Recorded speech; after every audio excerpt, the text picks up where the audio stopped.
우리가 목요일 날 뵐 분을 뵙고 또 보지 못한 분들은 또 사정이 안 돼서 못 봤는데 오늘 또 이렇게 한 자리에 다 같이 모이고 또 우리 집사님 두 분 또 뵈니까 좋네요. 네. 저희 목요일 날 신년 예배 드렸고 이제 주일 날 이렇게 말씀 이렇게 나누게 되는데 여러분 그 목요일 날 우리 드렸던 신년 예배 때 나눴던 말씀 혹시 기억하시나요? 기억하시나요? 당연히 기억을 이제 못 하실 수도 있지만, 네, 못 하시니까 또 제가 또 이야기를 하는 것일 수도 있습니다. 그날 저희가 함께 나누었던 것은 하나님께서 이 하늘에서 이 땅 가운데 내려오셨다는 것을 함께 좀 이야기를 나눴었죠.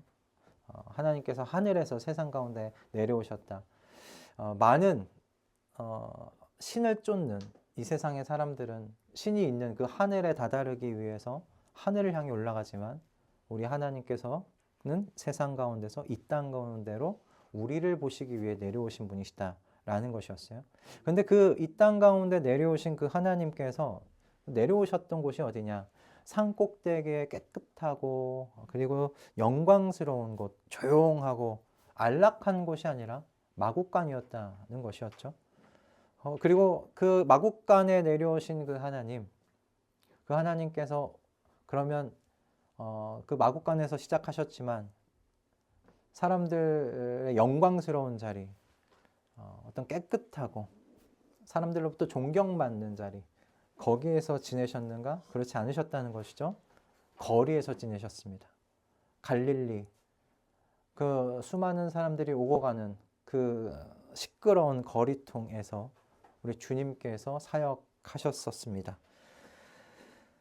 더럽고 냄새나고 그렇게 위험천만한 세상 한복판으로 우리 주님께서 오셨다는 것에 대해서 함께 이야기를 나누었어요. 그리고 그분을 따르는 우리도 이제 마찬가지라는 이야기를 나누었죠. 저와 여러분도 성자 하나님과 같이 우리도 이제 세상 속으로 보내진 사람들이다. 함께 이야기 나눴습니다. 성부 하나님께서 성자 하나님을 세상에 보내신 것처럼 성자 하나님께서 그분을 사랑하고 그분을 따르는 우리를 세상 가운데로 보내셨다 했어요. 그래서 직장에서, 그리고 학교에, 가정에 우리가 있는 바로 그곳이 저와 여러분의 사명의 자리다, 사명지다 함께 이야기를 나눴었습니다. 그 사명지에 우리가 두려움과 떨림과 염려로 지낼 것이 아니라 그곳에 하늘과 땅에 있는 모든 권세를 가지신 주님께서 우리를 보내셨으니 그 권세를 가지신 분께서 우리를 보호하고 우리를 지키실 것이니 담대하게 세상 가운데 우리 나아갈 수 있지 않겠느냐. 우리 함께 그렇게 말씀을 나눴었는데 좀 기억이 나십니까? 기억이 나시는 분들은 한두 분 고개를 끄덕이시고 계시는데요. 그리고 이어지는 이제 금요일 새벽 예배 때 여러분 어떤 말씀 나눴는지 기억하십니까? 금요일입니다. 이틀밖에 안 지났는데 네. 그날 잘 들었죠. 네, 그럼요. 다 잘 들었다고 좀 믿습니다. 그날 우리가 보이지 않는 복음을 보이는 복음으로 라는 제목으로 이 교회가 가진 가장 중요한 사명 중에 하나가 하나 된다는 것, 연합이라는 것에 대해서 함께 이야기를 나눴습니다. 그래서 교회가 성장하는 것도 중요하고 교회가 프로그램을 많이 갖고 있는 것도 중요하고 그 모든 것들이 없어서는 안 될 중요한 것이지만 그렇지만 교회의 가장 큰 중요한 목적은 교회가 연합되는 것이라는 것, 하나 되는 것이라는 말씀을 드렸습니다. 왜 그런가? 왜 교회가 하나 되는 것, 연합되는 것이 중요한가? 여러분 그 자체가 교회의 그 연합, 교회 하나 된다는 그 모습 자체가 복음은 보이지 않잖아요. 그 보이지 않는 복음이 정말 어떤 것인지 보여줄 수 있는 것이기 때문에 유일한 통로이기 때문이다 라고 우리 금요일 날 아침에 좀 나누었었습니다. 그래서 사람들이 우리가 하는 말보다 교회가 어떻게 사는지, 우리가 어떻게 사는지를 본다. 그래서 교회의 실패는 이게 성장의 실패가 아니라 하나됨의 실패. 그게 교회의 실패다라는 이야기를 함께 좀 나눴었습니다. 오늘 말씀은 그 연장선이에요. 신년 예배, 그리고 금요 예배, 금요 새벽, 그리고 오늘 말씀으로 좀 마무리를 짓고자 합니다. 이 이어지는 말씀 속에서 우리에게 이제 남은 질문이 있어요, 사실. 어떤 질문이냐면, 교회가 세상 가운데 보내졌잖아요, 그죠? 그리고 교회가 연합되는 것, 교회가 한몸 되는 것, 그것이 교회의 되게 중요한 목적이라고 말씀드렸어요. 왜? 그래야 세상 가운데 보내진 그 교회가 보이지 않는 복음을 보이게 만들 수 있기 때문이겠죠. 그죠? 그것 때문입니다. 자, 그런데 중요한 질문은 이거예요. 그런 거 다 이제 알았어요. 그런데 정확하게 그럼 어떻게 연합된 교회가, 한몸된 교회가 세상 속에서 복음을 보이게 만드느냐, 어떻게 그 복음으로 세상을 변하게 만들 수 있을까입니다. 무엇이 그리고 교회를 하나 되게 만들까? 그것에 대한 질문을 우리가 좀 함께 보려고 합니다. 오늘 본문 요한복음 17장 20절에서 26절 말씀 속에 이 질문에 대한 답변이 이렇게 담겨져 있습니다. 이 말씀 함께 읽으면서 우리 이 질문들에 대해서 답을 좀 찾아가 보았으면 좋겠어요. 우리 요한복음 17장 20절에서 26절 말씀 한 절 한 절 우리 교독하시고 26절은 함께 합독하도록 하겠습니다. 20절 말씀입니다.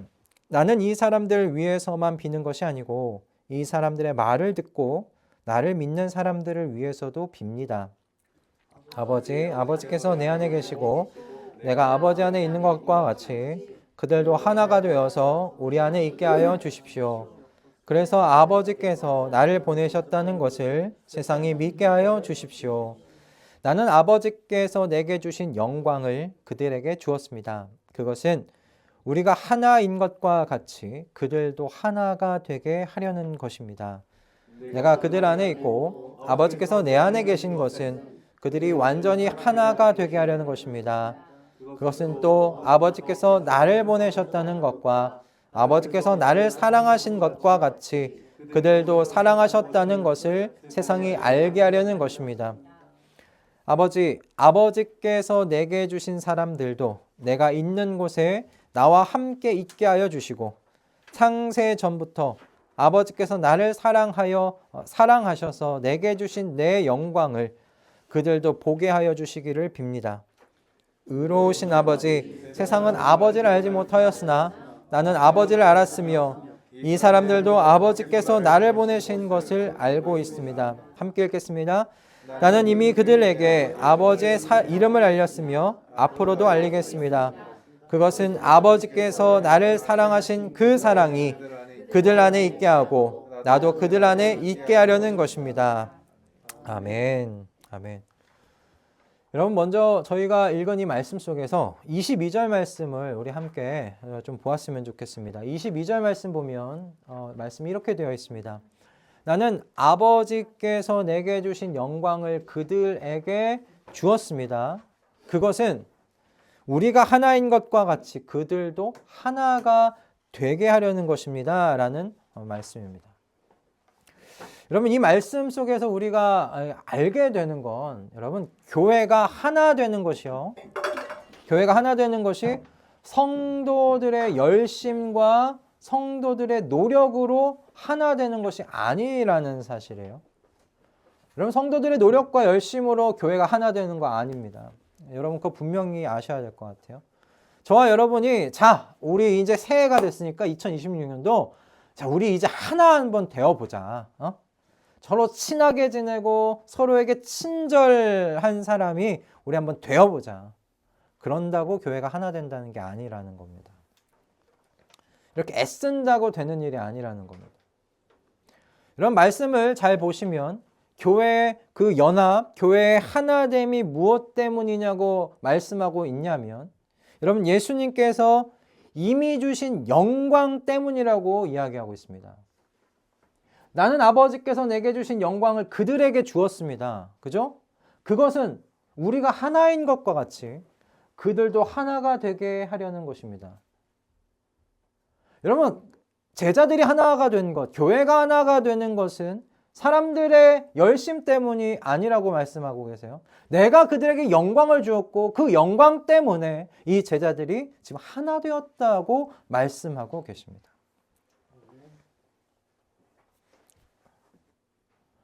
그럼 여기서 이야기하고 계시는 아버지께서 내게 주신 영광, 그리고 그 주신 영광을 제자들에게 넘겨주셨는데 그 영광이 여러분 무엇일까라는 거예요.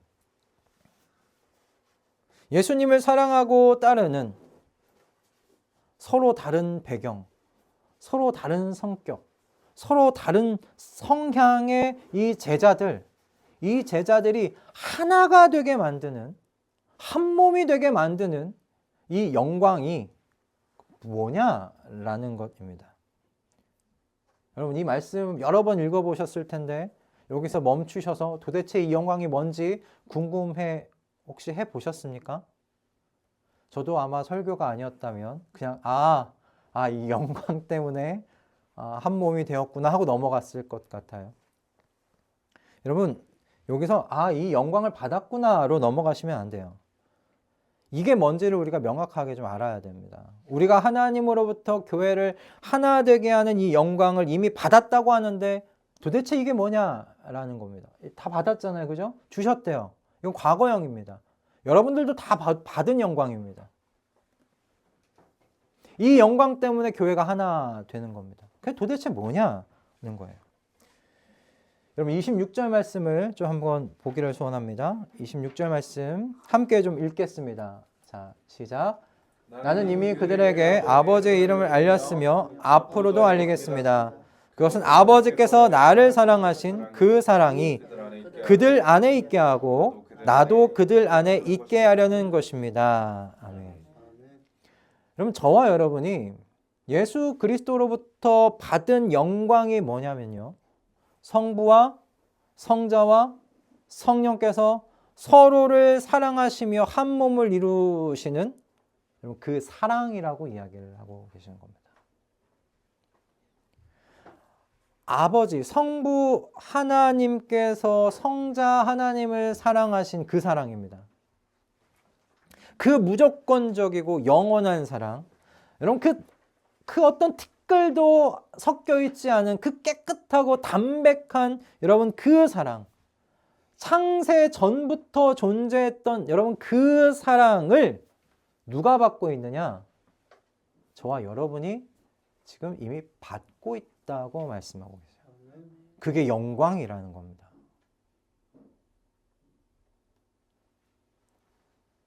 성자께서는 그 사랑 가운데 있고 그 사랑을 누리는 걸 영광이라고 지금 고백하셨어요. 그리고 그 영광을 이제 너희들에게 전해준다라고 하셨습니다. 여러분, 성자 하나님께서 누리셨던 사랑, 그 성부 하나님의 사랑을 우리가 지금 받고 있습니다. 여러분, 그걸 지금 영광이라고 혹시 생각하고 계십니까? 내가 그 영광을 누리고 있다라는 감격 가운데 혹시 살아가고 계십니까? 그 감동이 우리의 삶의 동력이 되어 가고 계십니까?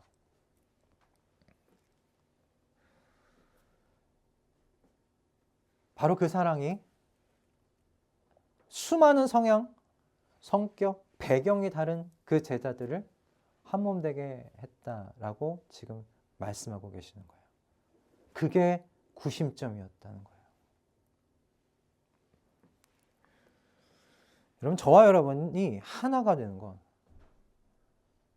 성격도 다르고 성향도 다르고 살아왔던 배경도 다 다른 저와 여러분이 하나가 되는 건 결심 때문이 아닙니다. 노력 때문이 아닙니다. 결단 때문이 아닙니다.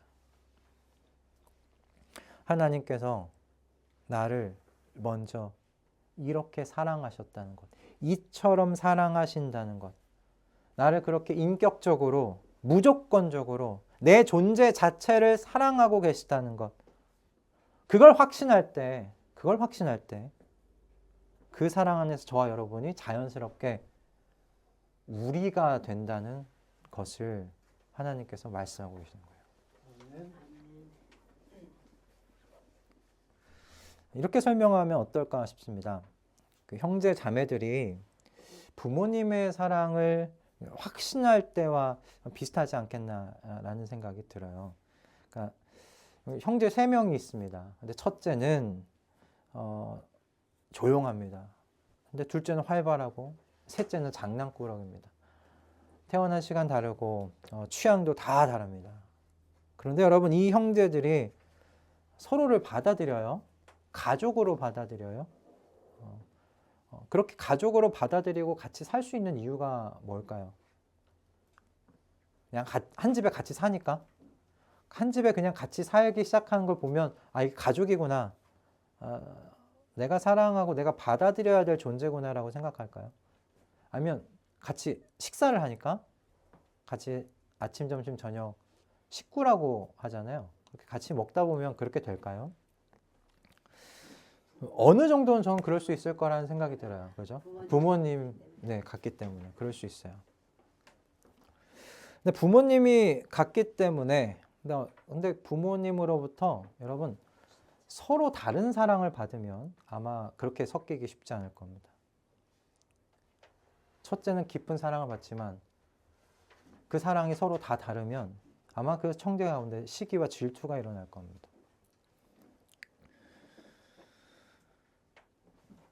그 세 형제가, 자매가 같이 얹어서 가족이고 서로를 받아들일 수 있는 건 서로가 부모의 사랑을 확신하기 때문이라는 생각을 해보았습니다.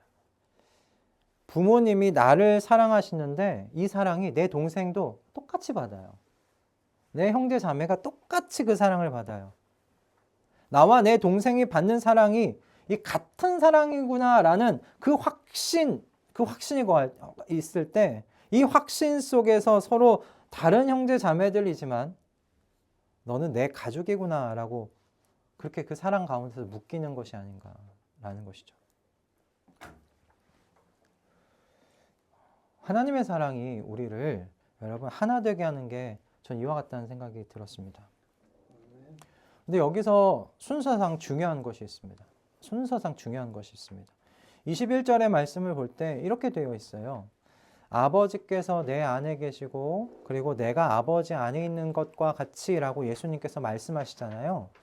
여러분, 이 말씀은 성부 하나님과 성자 하나님이신 그 예수님께서 완전하고 완벽한 그 연합, 그 한 몸을 이루고 있는 거라고 말씀을 하신 겁니다. 그리고 이것이 저와 여러분의 한 몸됨의 어떤 모델이죠. 연합의 모델입니다. 삼위일체 하나님께서 서로가 서로 안에 그렇게 거하고 계세요.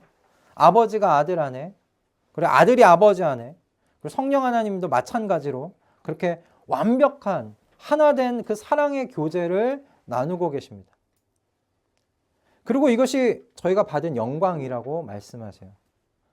이 완벽한 사랑의 교제 가운데 저와 여러분들이 초대가 된 거예요. 그죠? 저와 여러분이 그 사랑에 초대되었습니다.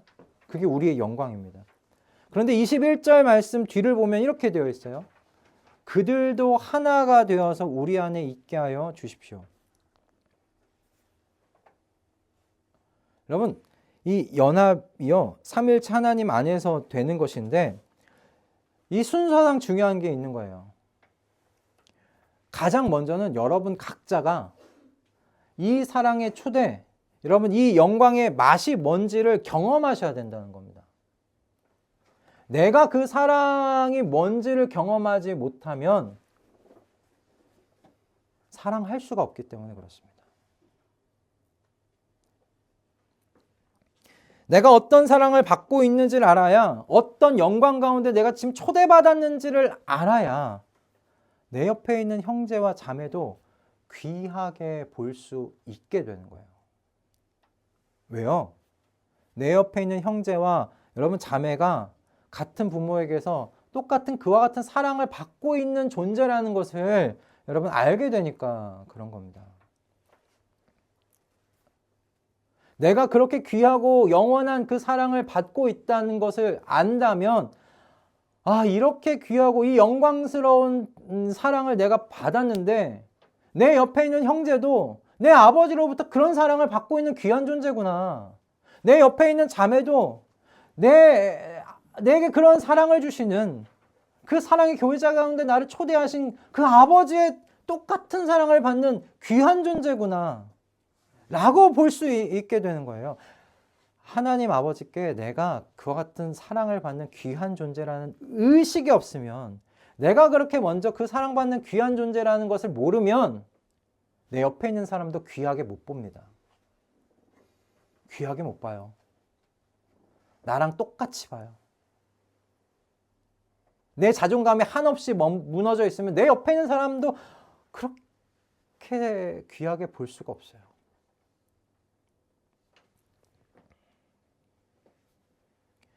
나와 하나님의 이 수직적인, 이 인격적인 교제가 깊어져야 됩니다. 여러분, 그게 먼저입니다. 이게 풀려야 돼요.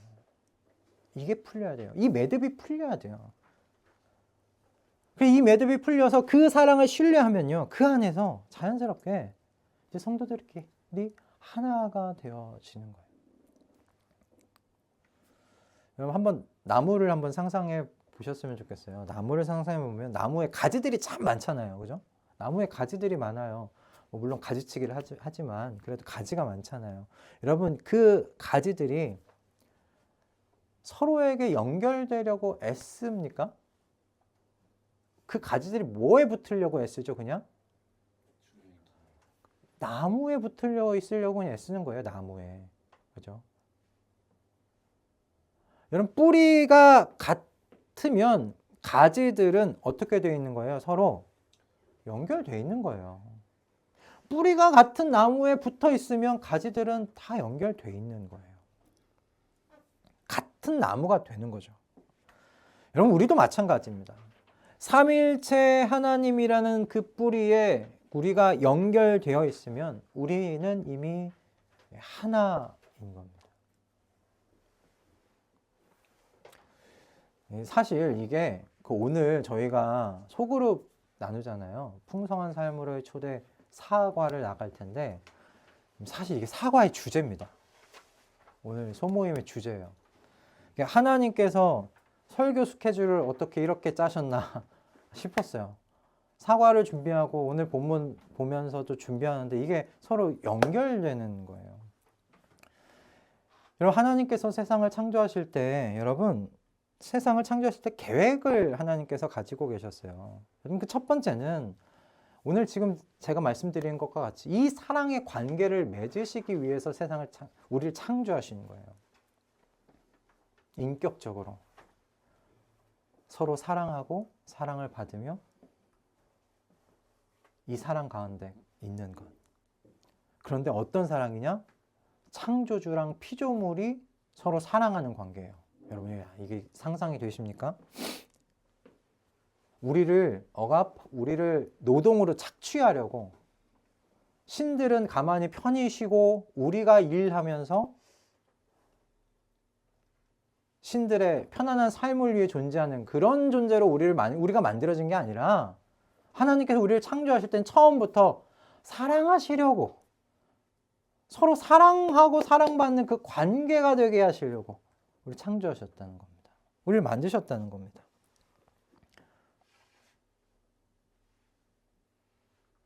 이게 영광이라는 것이죠. 근데 이 사랑이 그냥 도대체 어떤 사랑인지 우리가 모르겠는데, 우리가 그 사랑이 어떤 건지를 어떻게 알아요? 모르잖아요. 그러니까 그 사랑이 어떤 건지를 아들 하나님께서 이 땅 가운데 오셔서 피조물의 형상으로 내려오시고 피조물을 위해서 고난과 고통을 다 당하시고 십자가에서 죽기까지 하셔서 그 사랑이 도대체 어떤 사랑인지를 우리로 하여금 알게 해주신 거예요. 그리고 바로 이 사랑 가운데 저와 여러분을 초대하고 계시는 거죠. 봐, 야, 내가 너희를 창세전부터 사랑하는데 너희가 그 사랑이 뭔지 잘 모르겠지. 내가 그 사랑이 뭔지 보여줄게. 내 아들을 이 땅 가운데 보내고 이 땅에 너희들을 위하여 그 고난과 고통을 다 당하고 십자가에서 죽기까지, 그걸 내가 선택했어. 너희를 사랑해서. 이게 내가 너희를 향한 내 마음이고 내 사랑이야. 라고 지금 말씀하시는 것이죠. 그리고 나는 너희를 이 사랑 가운데 지금 초대하고 있어. 나랑 이렇게 사랑해보자. 여러분, 이 사랑이 저와 여러분을 변화시키는 겁니다. 이 사랑이 저와 여러분을 변화시켜요. 이 무조건적이고 이 영원한 사랑이 우리를 새로운 존재가 되게 만드는 거예요. 제가 얼마 전에 차 안에서 아내와 고린도후서 5장 17절 말씀으로 잠깐 이야기를 나눴었어요. 고린도후서 5장 17절 말씀 너무나 유명한 말씀이잖아요. 누구든지 그리스도 안에 있으면 그는 새로운 피조물입니다. 이전 것은 옛 것은 지나갔습니다. 보십시오. 새 것이 되었습니다. 이게 고린도후서 5장 17절 말씀이 있잖아요. 여러분, 왜 그리스도 안에 있으면 새로운 피조물이 될까요? 왜 우리가 새로운 피조물이라고 이야기되는 걸까요? 아내랑 이야기하면서 그런 생각이 들었어요. 제가 고백을 했는데 완전하고 이 충만한 새로운 사랑을 받기 때문에 우리가 새로운 피조물이 되는 거다라고 생각이 들었어요. 여러분, 갓난아기가 세상에 태어날 때 이 갓난아기에게 가장 필요한 게 뭔지 아십니까? 갓난아이에게 가장 필요한 거? 여러분, 무조건적인 사랑이랍니다. 무조건적인 사랑이 이 아이에게 가장 필요한 것이래요. 여러분, 사랑의 이 신뢰를 이 아이가 태어나서부터 3세가 되기 전까지 이 사랑에 대한 신뢰를 받지 못하면 이 아이가 성장할 때 가장 중요한 이 삶의 지탱이 되는 기반이 여러분 부실하게 된답니다. 그래서 이 아이에게는 우리는 이 아이가 뭘 생각해, 뭘 느껴라고 할지 모르겠지만 이 아이는 그냥 이 본능적으로 그걸 새기는 거예요, 몸에. 사랑에 대한 신뢰를, 무조건적인 사랑에 대한 신뢰를. 그래서 아이에게 가장 중요한 게 부모에게서 내가 지금 무조건적으로 사랑받고 있구나. 그냥 내 존재 자체로, 내가 뭘 해서가 아니라 내 존재 자체로 나는 귀하고 난 이 부모에게 사랑받고 있구나. 라는 이 사랑에 대한 신뢰를 갖는 게 가장 중요하답니다. 그런데 여러분, 그렇게 이게 과학적으로 증명된 거예요. 그런데 우리가 하나님 안에서 태어날 때, 새롭게 태어난다고 이야기할 때 우리 가장 먼저 받는 게 뭡니까? 여러분, 가장 먼저 무엇으로 여러분 뭘 받으십니까? 여러분, 어렵게 생각하지 마세요. 여러분 뭐 때문에 감동받으셨어요? 뭐 때문에 감화를 받으세요? 이래서 그 신학을 배우면 안 돼요. 이게 성령 좋습니다. 성령을 먼저 받죠. 네, 교리적으로 성령을 받습니다. 근데 그 성령께서 우리 안에서 뭘 깨닫게 하시냐면 이처럼에 대한 사랑을 깨닫게 하십니다. 이처럼에 대한 사랑을 깨닫게 하세요. 알게 하세요.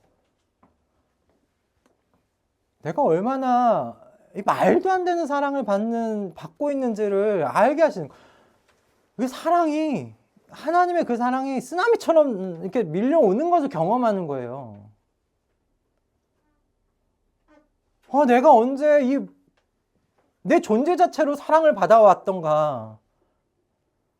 여러분 세상 속에서 여러분 자체로 사랑 받아보신 적 있으십니까? 그런 경험 있으십니까? 야, 너는 존재 자체로 사랑스러워.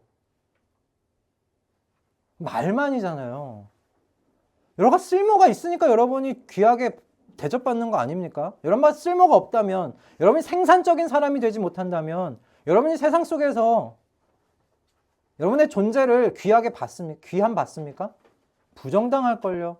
넌 쓸모없는. 자존감이 아마 무너질 겁니다. 근데 하나님께서 우리를 구원하시고 우리 가장 먼저 주시는 것이 이거예요. 난 넌 존재 자체로 사랑해. 난 너 그 자체로 사랑해. 너가 내게 뭘 해줘서가 아니라 난 너 자체로 그냥 널 사랑하고 너와 교제했으면 좋겠어. 여러분, 이 사랑의 초대를 여러분 하나님 안에서 태어날 때 가장 먼저 받습니다. 이 사랑에 대한 신뢰를 하나님께서 우리에게 가장 먼저 주시려고 하세요. 십자가에서 여러분 가장 먼저 경험하는 건 두려움이 아닙니다. 사랑입니다. 그리고 나서 정의라는 게 뭔지를 알죠. 정의를 먼저 배우지 않습니다. 사랑을 먼저 배웁니다.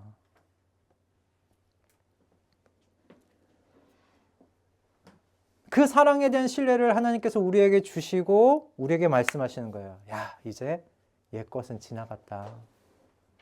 너가 새 것이 되었다.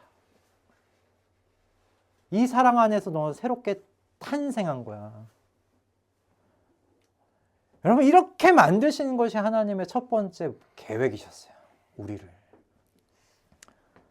그런데 이렇게 내가 하나님과 사랑의 관계를 맺고 그 사랑을 회복하면 여러분, 다른 관계들이 회복되기 시작하는 거예요. 내가 그렇게 하나님께 무조건적인 사랑을 받는다는 것을 내가 알게 되고 내 자신을 그렇게 사랑해 줄 수 있게 되면 내 주변도 사랑할 수 있어요. 하나님께서 우리에게 말씀하실 때 주신 가장 크고 첫 번째 되는 계명이 뭐였어요? 하나님을 사랑하라는 거였죠. 그리고 나서 이웃을 사랑하는데 어떻게 사랑하라고요? 내 몸과 같이 사랑하라고요. 여러분, 근데 내 몸을 여러분이 건강하게 사랑할 줄 모르면, 나를 사랑한다는 것이 뭔지를 모르면 이웃을 사랑할 수가 없는 거예요. 그 말씀 그대로. 내가 나를 사랑하는 것과 같이 내 이웃을 사랑하라고 하셨잖아요. 그러니까 하나님으로부터 내가 어떤 사랑을 받아서 존재 자체로 귀함받고 사랑받고 있는 존재인지를 내가 알지 못하면, 그렇게 나를 그런 사랑받는 존재로 나를 봐주질 못하면 난 내 옆에 있는 이웃을 그렇게 사랑할 수가 없는 겁니다.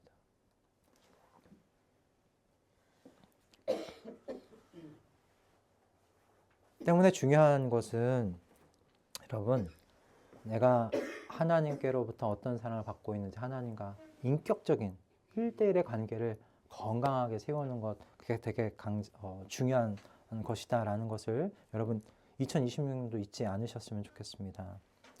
여러분, 그렇게 우리가 비로소 자신을 건강하게 사랑해 주게 될 때 여러분, 다른 사람의 인정을 갈구하지 않게 돼요. 갈구할 필요도 없고, 그죠? 다른 사람의 사랑을 요구할 필요도 없어요. 건강한 나 한 사람으로서 이제 내가 누군가를 사랑해 줄 수 있는 사람이 되는 것이죠. 누군가의 사랑이 필요한 사람이 되는 게 아닙니다. 내가 이미 하나님의 사랑으로 건강해졌고 충만하기 때문에 누군가의 사랑이 필요한 게 아니라 누군가를 사랑해 줄 수 있는 사람으로 변화되는 겁니다. 여러분, 그러니 남편과 여러분 자녀의 사랑을 요구하거나 갈구하지 않아도 돼요. 왜? 내가 남편 사랑해 줄 수 있는 사람이 되니까, 아내를 사랑해 줄 수 있는 사람이 됐으니까, 내 자녀를 사랑해 줄 수 있는 사람이 됐으니까. 하나님에게서 이미 조건 없이 사랑을 받는데, 내 존재 자체로 이미 사랑을 부여받고 있는데 도대체 어떤 사랑이 더 필요하다는 얘기입니까? 우리는 옛것이 지나갔고요. 사랑이 필요한, 사랑을 갈구하고 그런 옛사람이 아니라 이젠 새 사람이 됐어요. 사랑해 줄 수 있는 사람으로. 내가 먼저 내 옆에 사람들을 사랑해 줄 수 있는 사람들로 변화되는 것이죠. 교회에 그래서 이 하나됨은 바로 이 사랑이 흘러나온 결과입니다. 생각해 보세요. 내가 하나님의 그 무조건적인 사랑, 나를 존재 자체로 사랑해 주신 사랑으로 내가 충만하고 그 사랑을 신뢰하게 된다면 내가 어떤 존재로 바뀌어요? 사랑해 줄 수 있는 사람으로 바뀌잖아요. 사랑해 줄 수 있는 사람으로 변화되면 여러분, 교회는 하지 말라고 해도 하나가 될 수밖에 없지 않겠어요?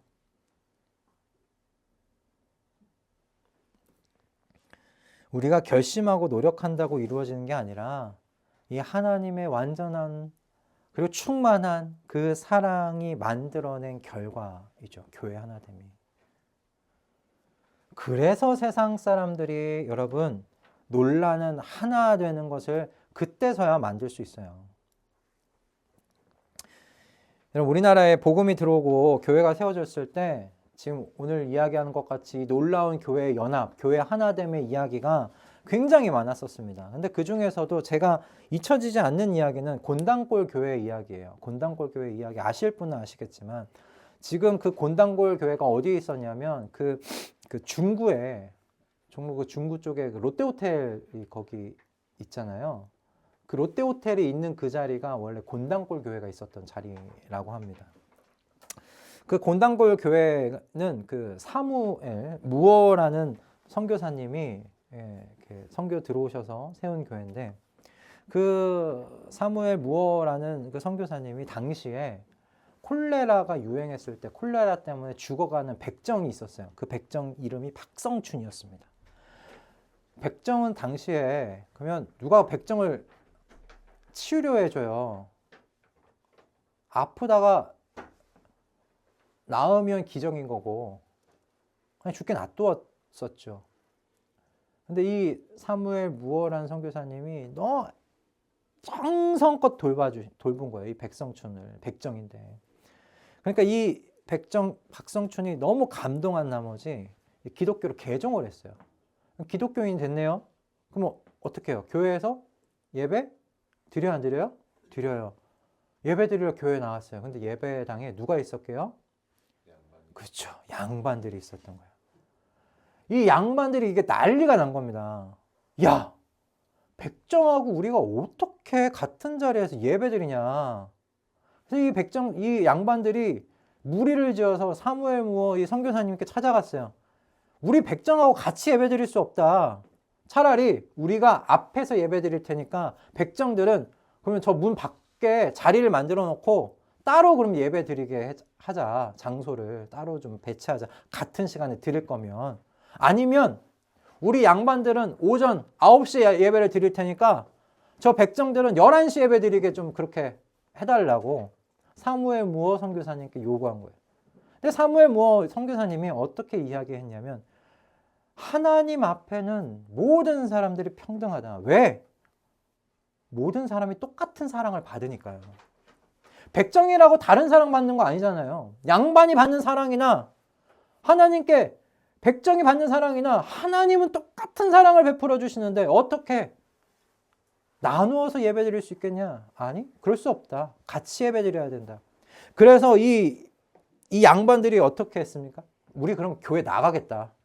우리 교회 나가서 저 바로 옆에 다른 교회 만들겠다. 여러분 그렇게 해서 만든 교회가 홍문동 교회였습니다. 곤단골 교회가 있었고 홍문동 교회가 같은 그 지역 안에 있었습니다. 그런데 이 백정 박성춘이 천도에 굉장히 힘쓰면서 많은 또 백정들을 불러왔어요. 그러면서 좀 신기한 건 이 곤단골 교회는 숫자가 늘어나는데 홍문동 교회는 점점점 쪼그라드는 거예요. 그러더니 홍문동 교회 어느 날 화재가 일어났습니다. 그 교회가 불탔죠. 그런데 반대쪽에 있는 이 곤단골 교회 역사하시는 하나님을 보면서 이 홍문동 교회 양반들이 감동을 받고 감명받아서 다시 들어가 어떻게 했냐? 예배를 같이 드리기 시작했습니다. 같은 시간에 같은 장소에서 같이 섞여서 백정과 양반이. 어떻게 그럴 수 있었나? 안 거예요. 이 양반들이. 저 백정들도 하나님의 똑같은 사랑을 받고 있는 하나님의 사람들이구나. 나를 사랑하시는 그 사랑을 저 백정들도 똑같이 받고 있구나. 그래서 그 곤단골 교회가 오늘날 승동교회가 되었습니다. 여러분, 이런 교회의 이야기에 세상이 변하는 겁니다. 세상을 변화시키자고 나가서 운동하는 걸로 여러분 세상이 변하는 게 아니라 이런 교회의 이야기가 세상을 변화시키는 줄로 믿습니다. 어떻게 저 사람들과 저렇게 다른 사람들이 하나가 될 수 있는지, 저 사람은 부자고 저 사람은 가난한데 어떻게 한 자리에서 함께 예배드릴 수 있는지, 저 사람은 나이가 많고 저 사람은 젊은데 어떻게 섞여서 시대가 다른데 세대가 다른데 가치관이 다른데 어떻게 하나 되어 예배드릴 수 있는지, 어떻게 이곳엔 차별도 없고 갈라섬도 없는지, 어떻게 이렇게 하나가 되는지, 그 모습을 보고서 세상이 변화되는 거 아니겠습니까? 그리고 이렇게 하나가 된 교회가 그런 의미에서 여러분 세상을 섬기게 되는 줄로 믿습니다.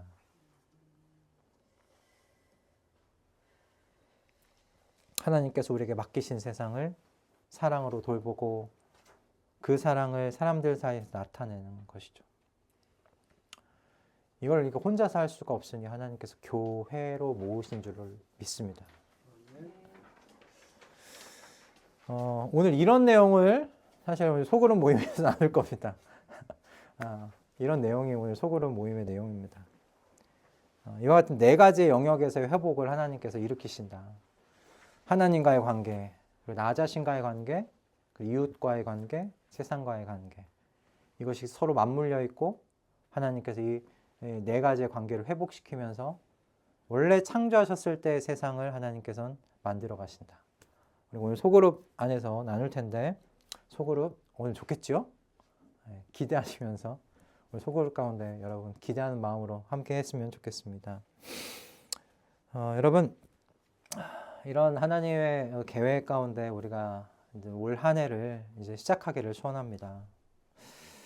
그러니 여러분 이 새해 너무 거창한 거 많은 계획하지 마시고 우리 2026년도 1분기 3월까지 여러분 한번 이렇게 우리 네 가지잖아요. 첫 번째, 여러분 하나님과의 관계를 새롭게 하시는 2026년 1분기가 되시기를 주님의 이름으로 축복합니다.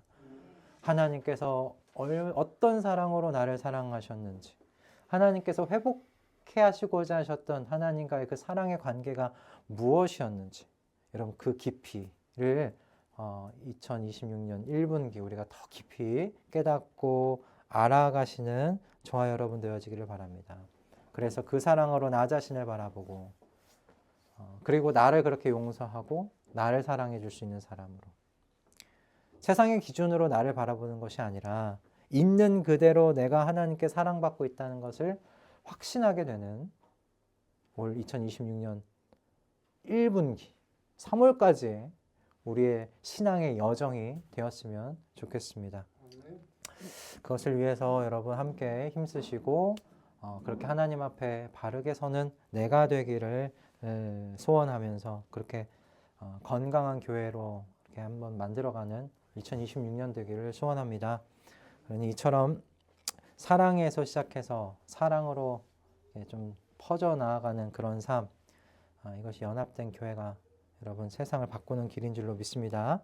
2026년도 한 해 하나님의 사랑이 여러분 한 사람 한 사람 안에서 시작되고, 그래서 여러분의 가정으로, 여러분의 직장으로, 여러분의 삶의 여러 터로 흘러가는 복된 한 해가 되어지기를 주님의 이름으로 축복합니다. 아멘.